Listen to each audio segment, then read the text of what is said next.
ভাইরালের নেশায় রাস্তাঘাট, restaurant, shopping মলে যখন তখন নেচে গিয়ে ভিডিও বানাচ্ছে কিছু তরুণী। বাদ যাচ্ছে না মেট্রো রেলও। এসব ভিডিও রিলস সামাজিক যোগাযোগ মাধ্যমে পোস্ট করে ভাইরাল হয় যেন তাদের একমাত্র লক্ষ্য। এসব কর্মকাণ্ড দেখে অতিষ্ঠ সাধারণ জনগণ।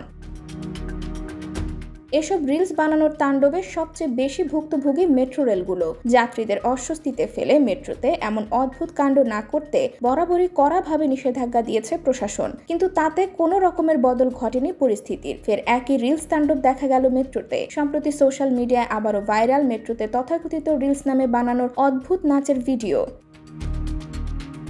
ভিডিওতে অশ্লীল ড্রেস পরে বিভিন্ন রকম আজগুবি অঙ্গভঙ্গি করে নাচতে দেখা যায় এক তরুণীকে। ভিড়ে ঠাসা মেট্রোয় শর্ট টপ আর হাই স্লিট স্কার্ট পরে নাচছে সেই তরুণী। কখনো তিনি ক্যামেরার সামনে মেট্রোর এক প্রান্ত থেকে অন্য প্রান্ত পর্যন্ত ছুটে যাচ্ছেন, কখনো মেট্রোর পোল ধরে নাচছেন, আবার কখনো বা নাচতে নাচতে শুয়ে পড়ছেন মেট্রোর মেঝেতে। হিন্দি ও ভোজপুরি গানের সাথে এভাবেই তাকে নাচতে দেখা গেছে দিল্লির মেট্রোতে। অশ্লীল এই নাচের সময় যাত্রীদের কারো কারো মুখে তো বিরক্তির ভাব ছিল স্পষ্ট।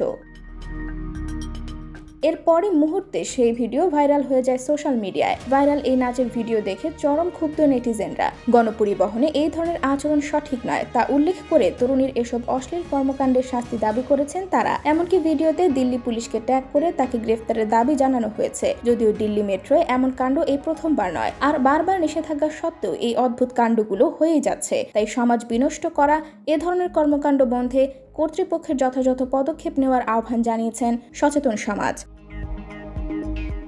IBTV USA, New York।